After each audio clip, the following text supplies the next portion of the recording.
नमस्ते, मैं Kiran Kumari government polytechnic college Bikaner के इलेक्ट्रिकल डिपार्टमेंट से।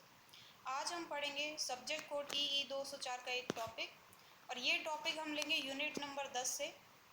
यूनिट नंबर 10 में आज हमारा जो टॉपिक है वो है करंट ट्रांसफॉर्मर, जिसको हम शॉर्ट में क्या कहते हैं, CT। ठीक है, तो CT को सबसे पहले उसका डायग्राम देखते हैं कैसा होता है। उसका डायग्राम होता है CT को जिस भी लाइन, यानी ये क्या है, लाइन चल रही है, ठीक है, और इस लाइन से आगे लोड कनेक्टेड है, ठीक है। तो जिस भी लाइन का हमको करंट मेज़र करना है उसके सीरीज में हम क्या करते हैं, CT कनेक्ट करते हैं। मतलब क्या हो गया, CT की जो प्राइमरी है, ये प्राइमरी है, उसको हम जिस लाइन का करंट मेज़र करना है उसके सीरीज में कनेक्ट करते हैं, इसलिए ये क्या हो गया, कनेक्ट कर दिया प्राइमरी, ठीक है। और ये क्या है, CT की सेकेंड। और सेकेंडरी के अंदर क्योंकि हम क्या कर रहे हैं, करंट को मेज़र कर रहे हैं, तो इसके लिए CT के सेकेंडरी में एक एमीटर लगा दिया। तो ये तो क्या हो गया, CT का डायग्राम। अब देखो इसकी थ्योरी कैसे लिखनी है आप लोगों को, ये देखते हैं। तो CT एक टाइप का क्या है, इंस्ट्रूमेंट ट्रांसफॉर्मर है। और CT की जो प्राइमरी है, जो ये है, उसमें क्या होता है, बहुत कम टर्न होते हैं, यानी CT की प्राइमरी में नंबर ऑफ टर्न्स कम होते हैं। और कभी कभी तो ऐसा क्या होता है, केवल एक सिंगल टर्न ही रहता है।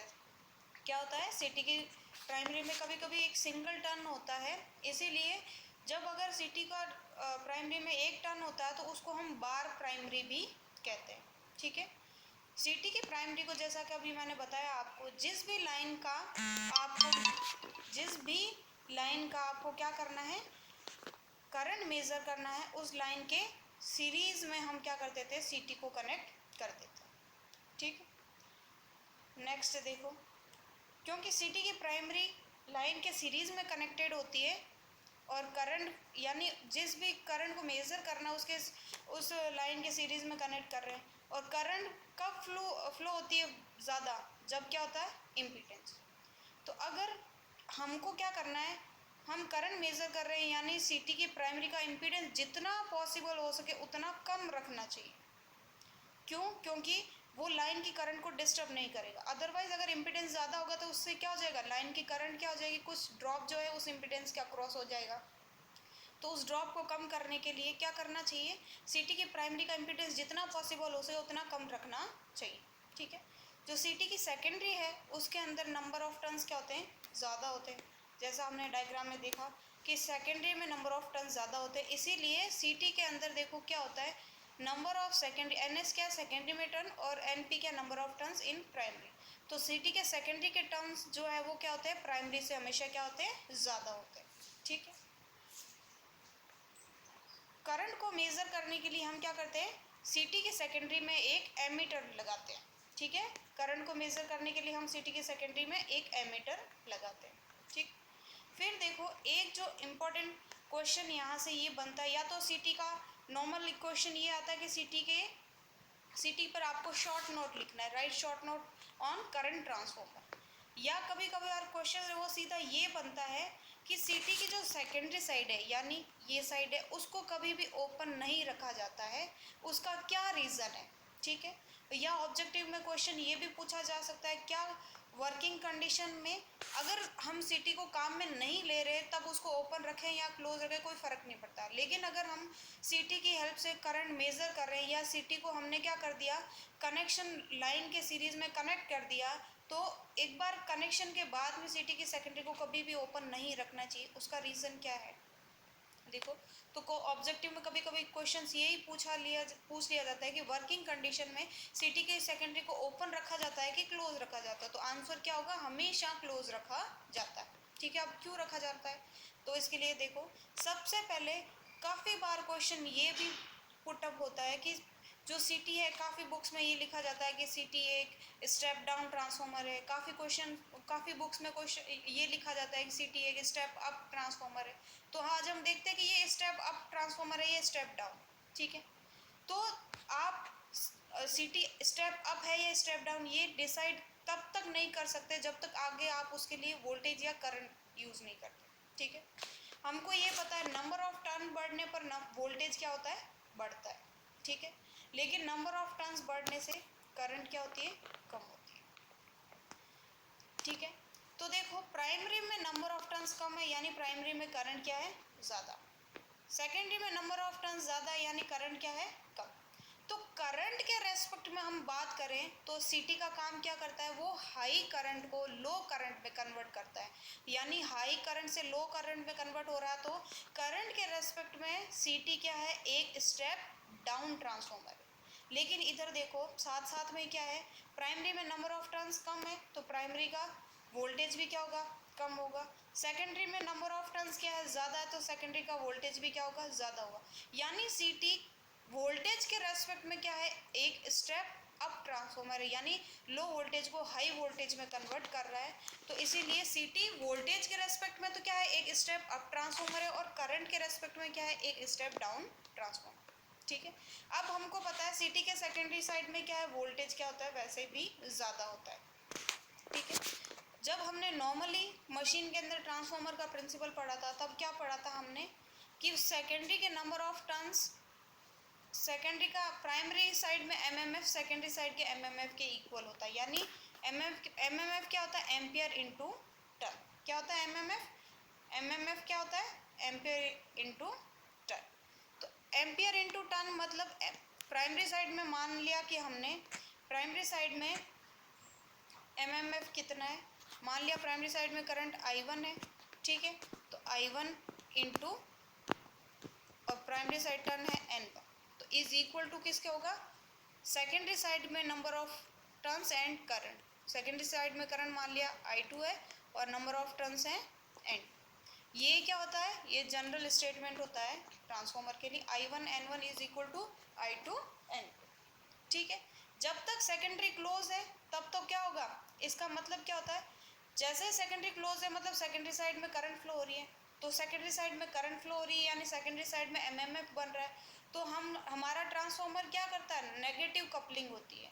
तो क्या होता है उसमें, जो सेकेंडरी का एमएमएफ है वो क्या करता है, हमने जब नॉर्मल ट्रांसफॉर्मर पढ़ा था तब उसमें हमने देखा था कि जैसे ये नॉर्मल ट्रांसफॉर्मर है, तो अगर ये प्राइमरी का एमएमएफ है, फ्लक्स है, एमएमएफ या फ्लक्स बोलो, ठीक है, और ये मैंने मान लिया कि सेकेंडरी का एमएमएफ है, तो क्या होता था, सेकेंडरी का फ्लक्स ∅2 प्राइमरी के फ्लक्स का अपोज करता था। तो यहाँ पे भी कुछ ऐसा ही है कि सेकेंडरी का फ्लक्स जो है वो क्या कर रहा है, प्राइमरी का अपोज कर रहा है। कब, जब क्या है, सेकेंडरी क्लोज है तब सेकेंडरी में करंट फ्लो रही, तो अपोज कर रहा है। तो अपोजिशन करने की वजह से क्या होता है कि टोटल जो फ्लक्स जनरेट होता है वो कोर के अंदर वो बहुत कम होता है, क्योंकि मैक्सिमम फ्लक्स क्या हो जाता है, न्यूट्रलाइज होता है। कैसे कि प्राइमरी का फ्लक्स को सेकेंडरी का फ्लक्स क्या कर रहा है, अपोज कर रहा है, तो कोर में नेट फ्लक्स क्या होता है, ∅ माइनस ∅2, जो कि क्या रहता है, बहुत कम रहता है। तो उसकी वजह से कोर में फ्लक्स भी क्या सेटअप होता है, कम सेटअप होता है, तब कोई दिक्कत नहीं होती है।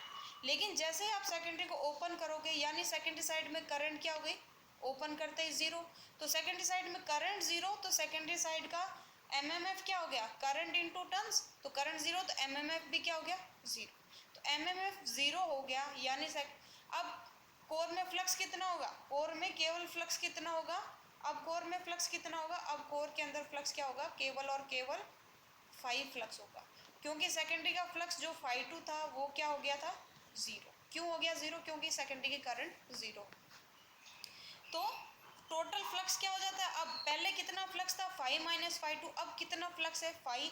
तो अब जो कोर के अंदर फ्लक्स है वो क्या हो जाता है, पहले के कंपैरिजन में बहुत ज़्यादा बढ़ जाता है। अब कोर में फ्लक्स ज़्यादा होगा तो कोर क्या हो जाएगी, सैचुरेट हो जाएगी, और क्लोर में फ्लक्स ज़्यादा होगा तो उसकी वजह से देखो क्या होता है, कोर में फ्लक्स ज़्यादा होगा तो उसकी वजह से दो प्रॉब्लम्स हो सकती है। क्या प्रॉब्लम्स, कोर सैचुरेट हो जाती है, फ्लक्स ज़्यादा होगा तो उसकी वजह से जो इंड्यूस्ड ईएमएफ है, फ्लक्स ज़्यादा होगा तो फ्लक्स लिंकिंग या कटिंग एक्शन भी क्या होगा, ज़्यादा।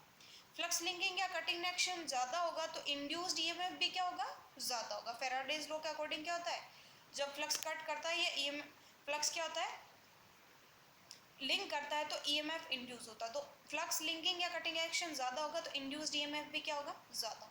अब अगर इंड्यूस्ड ईएमएफ ज़्यादा होगा यानी सेकेंडरी साइड में इंड्यूस्ड ईएमएफ या सेकेंडरी साइड का वोल्टेज अब क्या होगा, पहले के कंपैरिजन में और बहुत ज़्यादा हो जाएगा।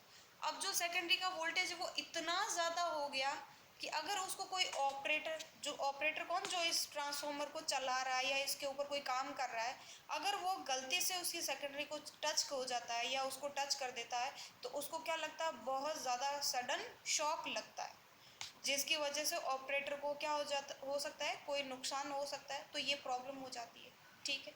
दूसरा, वोल्टेज लेवल बहुत ज़्यादा बढ़ जाता है तो उसकी वजह से क्या होगा, जो वाइंडिंग का इंसुलेशन है वो डैमेज होने का चांसेस रहेगा, जिससे क्या होगा, सिटी को भी नुकसान हो सकता है। तो इसीलिए सिटी के सेकेंडरी को कभी भी ओपन नहीं रखा जाता है। तो ये काफ़ी बार डायरेक्ट क्वेश्चन पूछा जाता है कि सिटी की सेकेंडरी को ओपन क्यों नहीं रखा जाता, ये 5 या 6 नंबर का क्वेश्चन।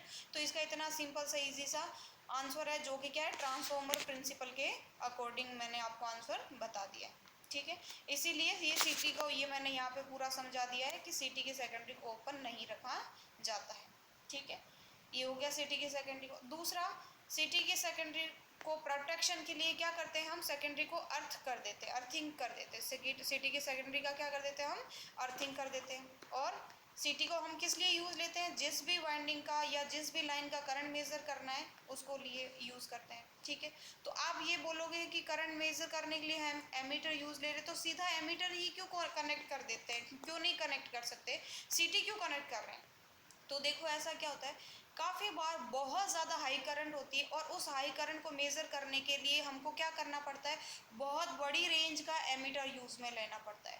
तो अगर आप बहुत बड़ी रेंज का एमीटर यूज़ लोगे तो उसकी साइज़ भी बहुत बड़ी हो जाएगी, तो उसको रखने के लिए स्पेस ज़्यादा चाहिएगा, और साइज़ बड़ी होगी तो उसके जो हो सकता है हर किसी के पास वो मिले भी ना, और दूसरा साइज़ बड़ी होगी तो उसकी कॉस्ट भी क्या हो जाएगी, बड़ी होगी, तो बहुत ज़्यादा होगी। तो इन सब पैरामीटर को कम करने के लिए हम चाहते हैं कि जो हमारे पास नॉर्मल रेंज का एमीटर है, हम उसी रेंज से उस हाई करंट को मेज़र कर सकते हैं, करें।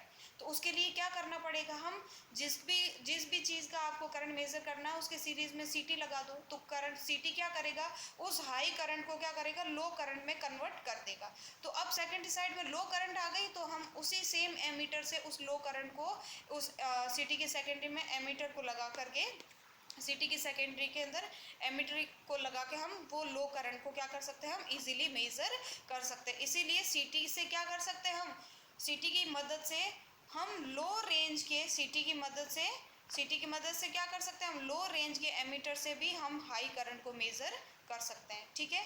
और सिटी को प्रोटेक्ट करने के लिए हम क्या कर देते हैं, सिटी के लिए अर्थिंग कर देते हैं। तो ये आज हमने सिटी के बारे में पढ़ा।